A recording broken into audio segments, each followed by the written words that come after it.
Hello बच्चों। आज हम पढ़ने जा रहे हैं स्केलर क्वांटिटीज और वेक्टर क्वांटिटीज क्या होती है। चलिए देखते हैं। सबसे पहले हम बात करेंगे स्केलर क्वांटिटीज की।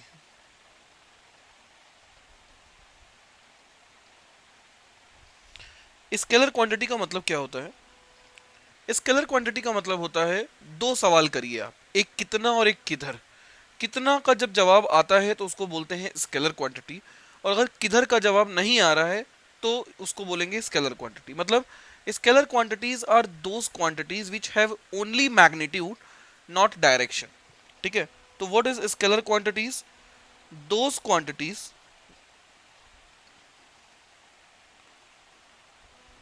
physical quantities which have only magnitude are known as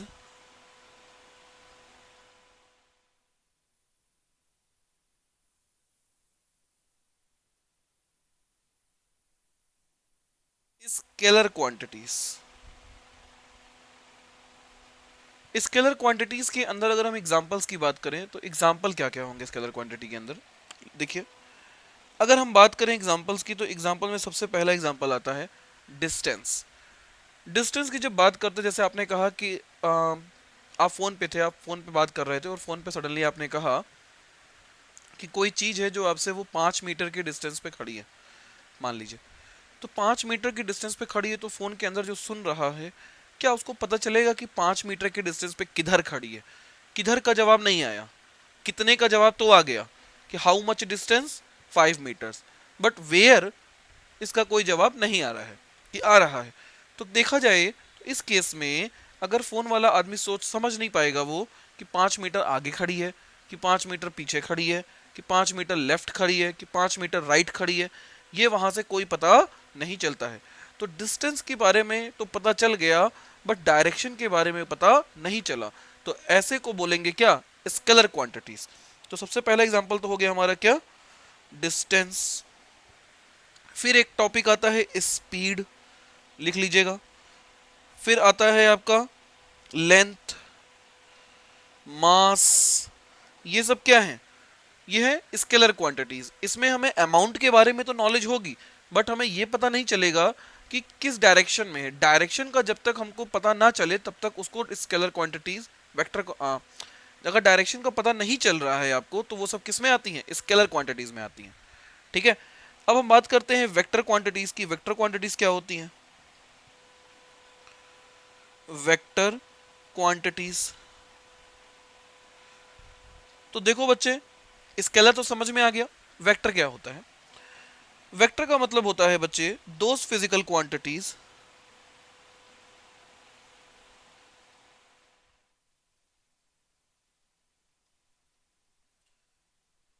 which having both magnitude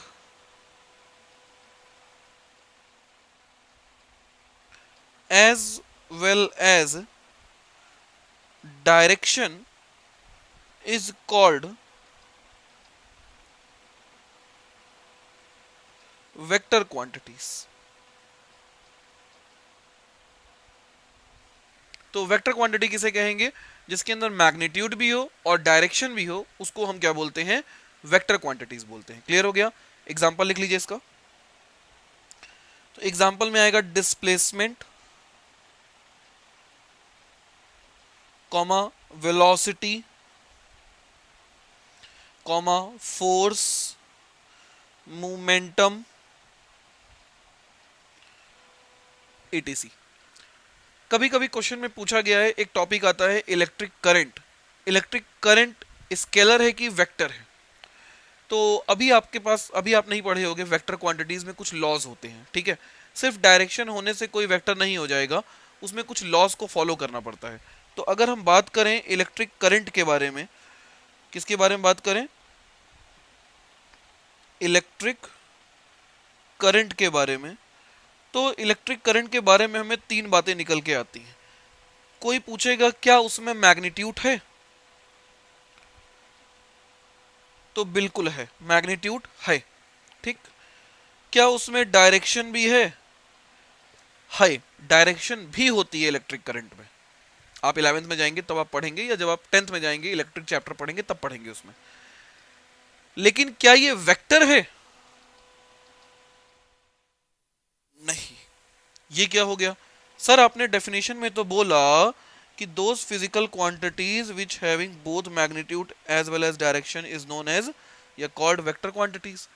तो जब इसके पास मैग्नीट्यूड भी है, डायरेक्शन भी है, तो ये वेक्टर क्यों नहीं है बच्चे? क्योंकि जो इलेक्ट्रिक करंट होती है, it does not follow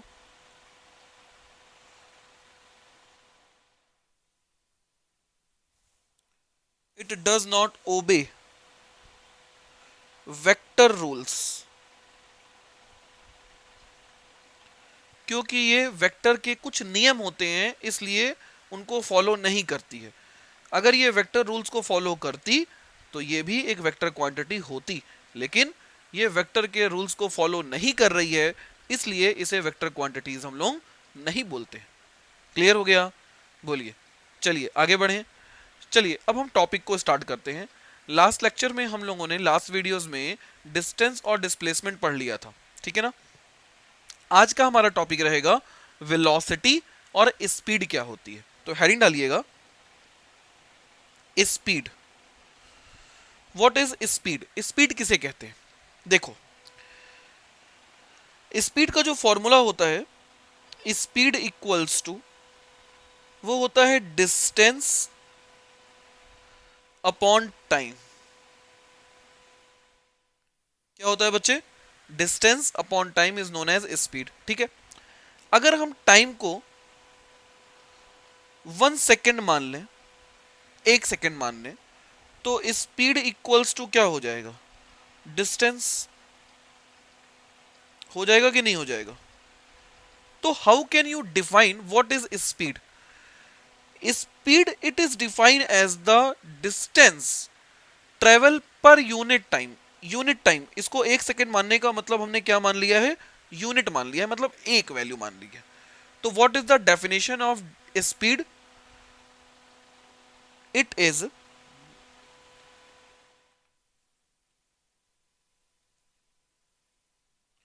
defined as distance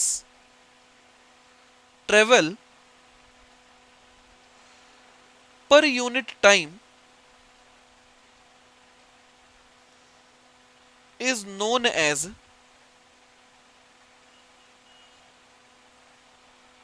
speed. बोलिए, कोई दिक्कत है यहां तक? इतना समझ में आ गया?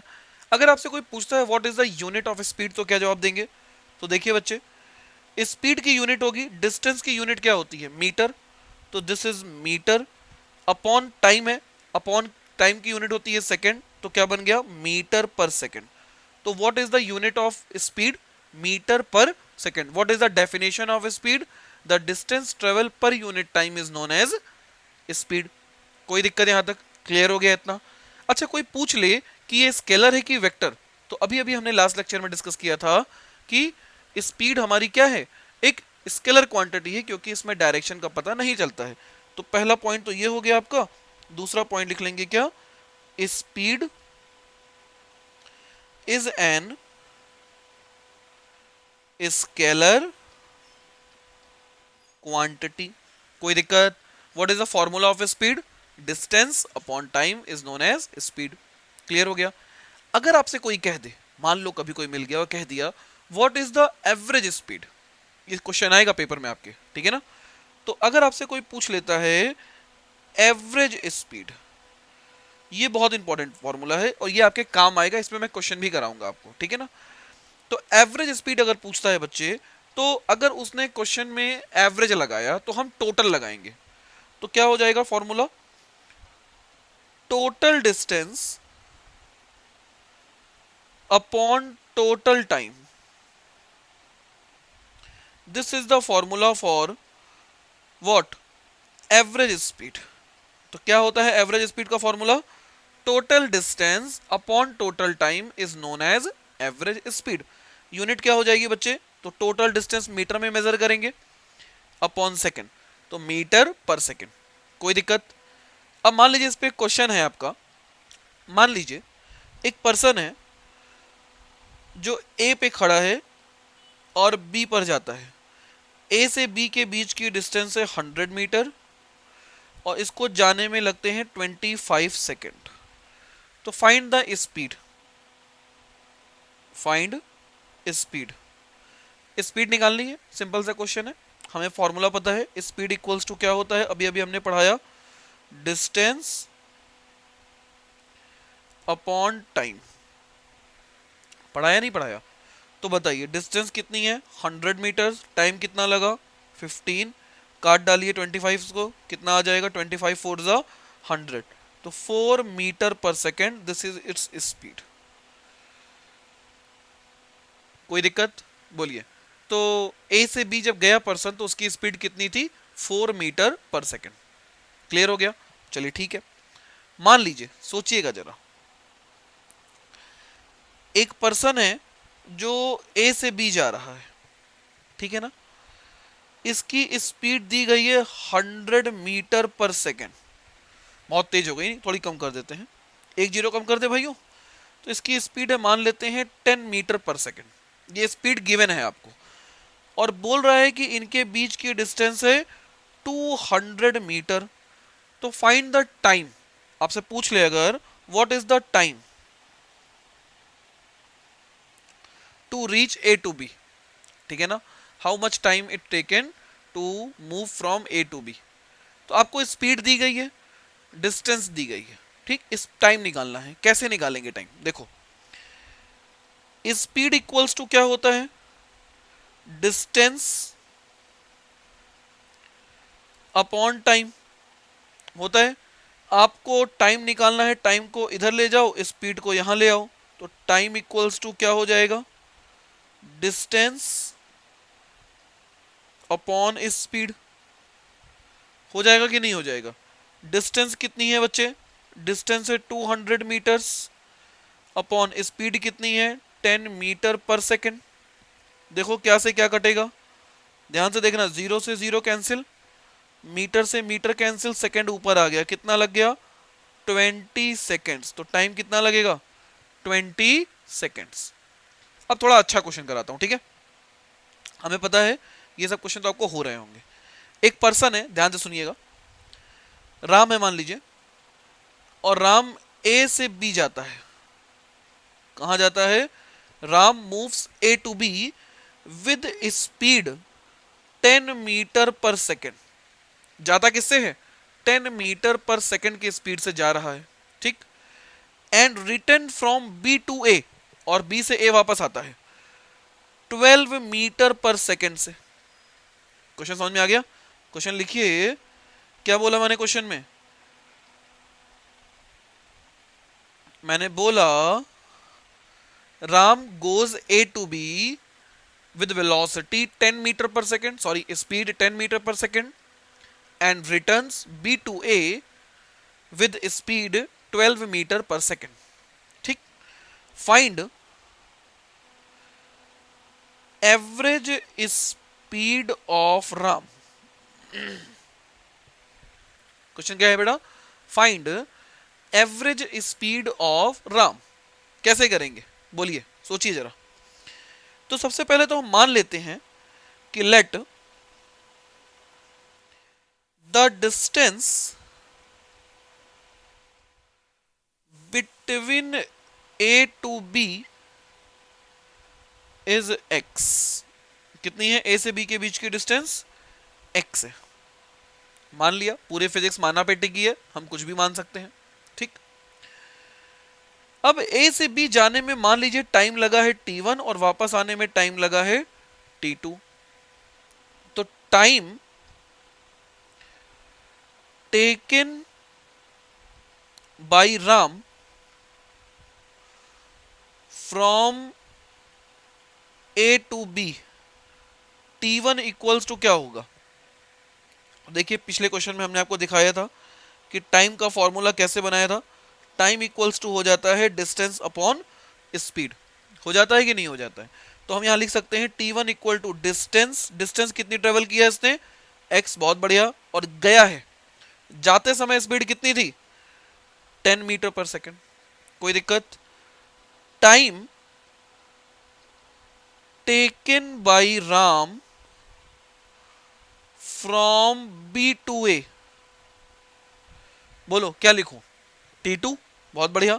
और T2 कितना लगा बच्चे? वापस आते समय स्पीड उसने बढ़ा दी है, लेकिन डिस्टेंस तो उतनी रहेगी ना, डिस्टेंस थोड़ी ना उसके चाहने से बढ़ जाएगी। तो x अपॉन डिस्टेंस हो गई कितनी? 12।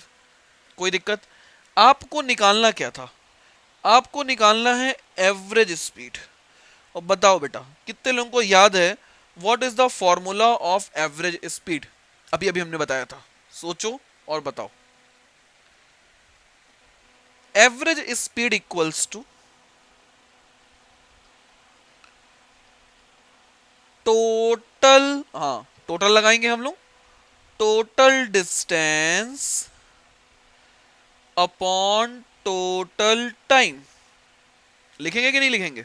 बोलिए, इतना समझ में आया? अब बताओ टोटल डिस्टेंस होगी कितनी? अब टोटल डिस्टेंस किसकी पूछा है? ए और बी के बीच की डिस्टेंस कि राम की टोटल डिस्टेंस चला? तो डेफिनेशन ऑफ डिस्टेंस हमने आपको बताया था, the path, total path travel. तो पहले राम ए से बी गया, ए से बी जाने का मतलब कितना डिस्टेंस ट्रेवल करके गया? ए से बी में एक्स गया। फिर बी से ए वापस आया, कितना डिस्टेंस ट्रेवल करके आया? एक्स आया। तो टोटल डिस्टेंस उसने ट्रेवल कर ली एक्स प्लस एक्स, कर ली। और टाइम कितना लगा? जाने में लगा T1, आने में लगा T1, तो T1 प्लस T2। चलिए वैल्यूज रखिए, सॉल्व कीजिए। तो क्या करेंगे देखो, x और x तो हो गया 2x, कोई दिक्कत नहीं है यहां तक। T1 की वैल्यू कितनी आई है? तो T1 की वैल्यू आई है x upon 10, x upon 10 plus T2 कितना आया भाई? x upon 12, x upon 12। कोई दिक्कत यहां तक? अब आप ऊपर डिनोमिनेटर और न्यूमिनेटर में देखिए, तो x और इन दोनों में x कॉमन लेके कैंसिल हो गया। x जैसे ही कैंसिल करेंगे बेटा, क्या बन जाएगा? ये बन जाएगा एवरेज स्पीड इक्वल्स टू, बोलो क्या लिखें? ऊपर बना 2 अपॉन 1/10 प्लस 1/12। कोई दिक्कत? What is the LCM? The LCM is 60। ठीक, 6 प्लस 5 कितना आ गया? 60 ऊपर चला जाएगा, तो 120/11। This is the average speed. इसको आप चाहे तो फ्रैक्शन में भी, पॉइंट डेसिमल में भी लिख सकते हैं, या यहीं छोड़ दीजिए। This is the answer. बोलिए, क्लियर हो गया? कोई डाउट है अभी भी? समझ में आ गया आंसर? चलिए, ये तो हो गई एवरेज स्पीड की बात। अब बात करते हैं एवरेज वेलोसिटी और वेलोसिटी की बातें। तो व्हाट इज वेलोसिटी?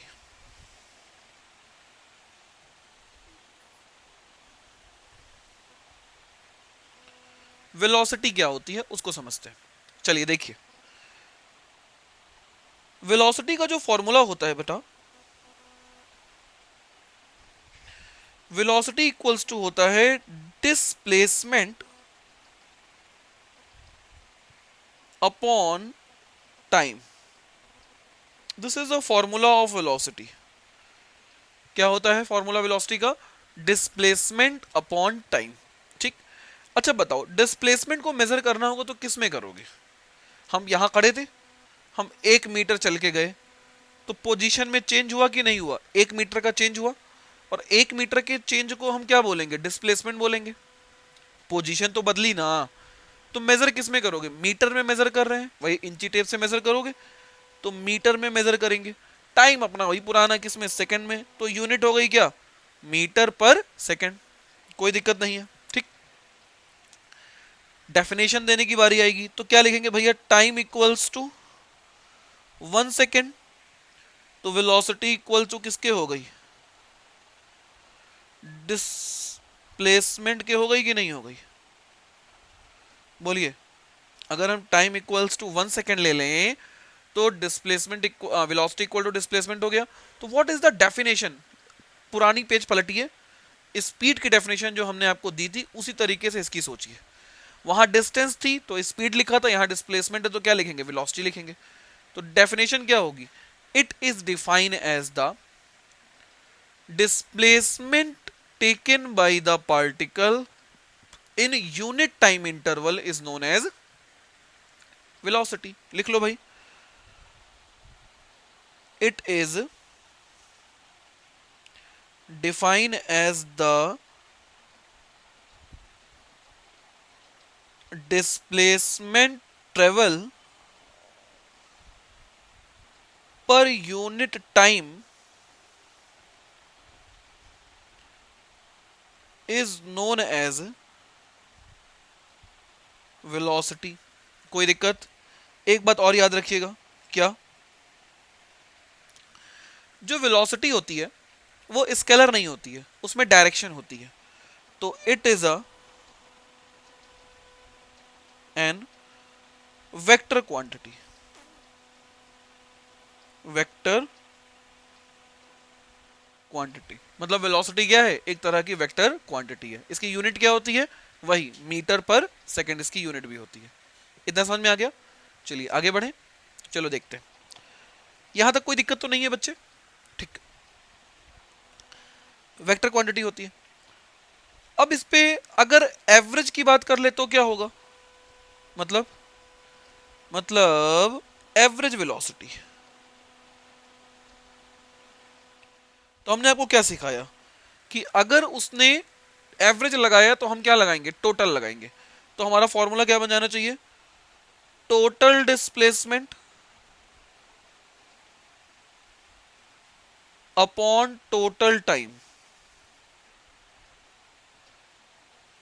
बोलिए क्या बन गया फॉर्मूला हमारा, average velocity equals to total displacement upon total time. बन गया? कोई दिक्कत? समझ में आया? यूनिट वही रहेगी क्या, मीटर पर सेकेंड। पक्का? नोट्स प्रिपेयर करते चलिए, नोट्स मेंटेन करिए। जब आप नोट्स बनाएंगे तो बाद में आपको नोट्स रिवाइज करने में आसानी रहेगी, पेपर के टाइम पे आपके ये नोट्स ही काम आएंगे। उस दिन आप वीडियो लेके नहीं बैठोगे बच्चे, क्योंकि अगर आप डेली वीडियोस देखोगे तो फिर आपकी पढ़ाई हो नहीं पाएगी।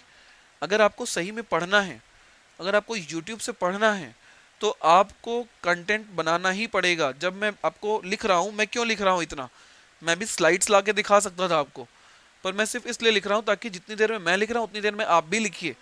मैं और आप दोनों लोग जब रिटर्न वर्क प्रॉपर करेंगे तो एक एटमॉस्फेयर बनेगा पढ़ाई का। ठीक है, कोशिश कीजिए कि हमारे साथ साथ आप भी पढ़ाई करते रहिए। और आप पढ़ाई करेंगे ये आपको कब पता चलेगा, जब आप रिटर्न वर्क करेंगे। बिना रिटर्न वर्क के पढ़ाई संभव नहीं है। सिर्फ वीडियो देख लेने से, चीज़ों को सुन लेने से कभी पढ़ाई नहीं हो सकती है। इस वीडियो, ये जो हम मेहनत कर रहे हैं, इसका रिजल्ट तभी दिखाई देगा जब आप हमारे साथ साथ रिटर्न वर्क करेंगे और उसकी बाकायदा एक कॉपी, नोट्स कॉपी मेंटेन करेंगे, तब आपको इसका फायदा नुकसान समझ में आएगा। नुकसान तो नहीं होना है, फायदा ही दिखाई देगा आपको।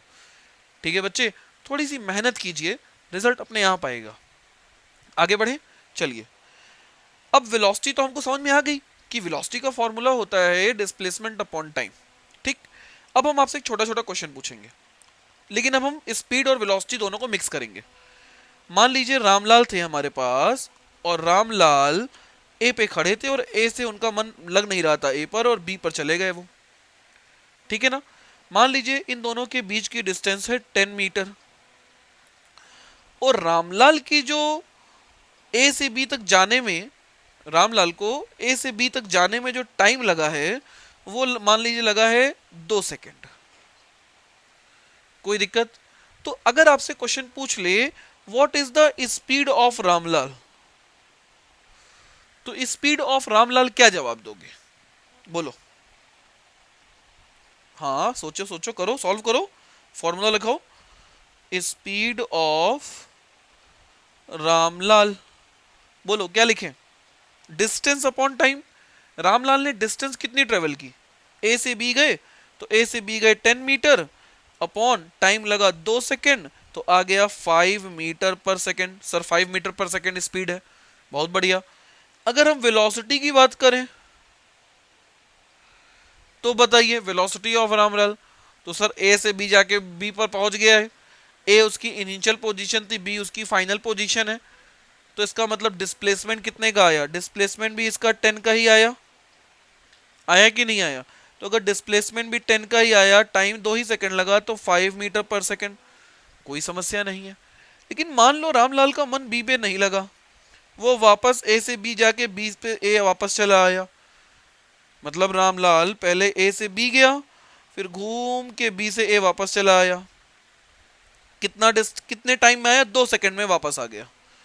मान लेते हैं जितनी देर में पहुंचा उतनी देर में वापस आ गया, ठीक। अब अगर आपसे कोई पूछ ले average speed of Ramlal, speed of Ramlal, तो रामलाल की एवरेज स्पीड क्या होगी। एवरेज स्पीड का फॉर्मूला हमने आपको क्या पढ़ाया था, total distance upon total time, total distance upon total time. Total distance कितनी चलनी है, टोटल डिस्टेंस हमको चलेगा रामलाल गया और आया, 10 मीटर गया, 10 मीटर वापस आया, टोटल डिस्टेंस कितनी, 20 मीटर। और टाइम कितना लगा, 2 सेकंड जाने में, 2 सेकंड आने में, 4 सेकंड लगा। काट डालो, कितना आ गया, 5 मीटर पर सेकंड, मतलब उसकी एवरेज स्पीड आई है 5 मीटर पर सेकंड। अब हम निकालने जा रहे हैं वेलोसिटी, एवरेज वेलोसिटी।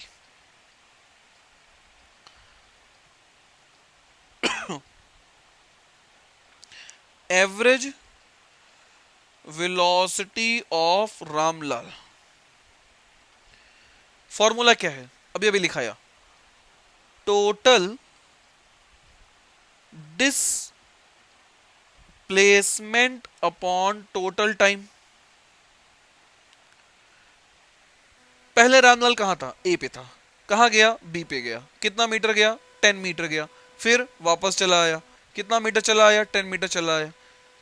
पहले कहां पे था, ए पे था, बाद में कहां पे है, ए पे ही है, तो क्या डिस्प्लेसमेंट हुआ, अरे पोजीशन बदली, पहले भी जहां था वहीं अभी भी खड़ा है, तुम कह रहे हो चला था, अरे मान नहीं सकता मैं चला था, देख लो वहीं खड़ा है, तो डिस्प्लेसमेंट तो जीरो हो गई ना भैया। तो डिस्प्लेसमेंट जीरो हो जाने का मतलब जीरो अपॉन टाइम, भले 4 सेकंड लग गया, अभी तो ये पेन गई होती, बहुत बड़ा नुकसान होने से बच गया। खैर चलिए, तो कहने का मतलब है जाने में समय लगा 2 सेकंड, आने में समय लगा 2 सेकंड, टोटल समय हो गया कितना, 4 सेकंड।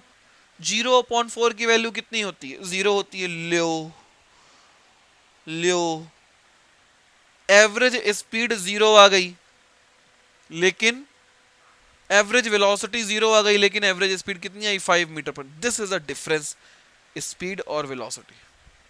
आई बात समझ में, कोई दिक्कत, कंटेंट पूरा क्लियर हो गया। हम इसके एनसीईआरटी के क्वेश्चन धीरे धीरे कराएंगे, अभी हम सिर्फ टॉपिक टॉपिक पढ़ा रहे हैं, ठीक है ना। चलिए, इतना समझ में आ गया, थैंक यू। नेक्स्ट लेक्चर कल की क्लास में देखेंगे।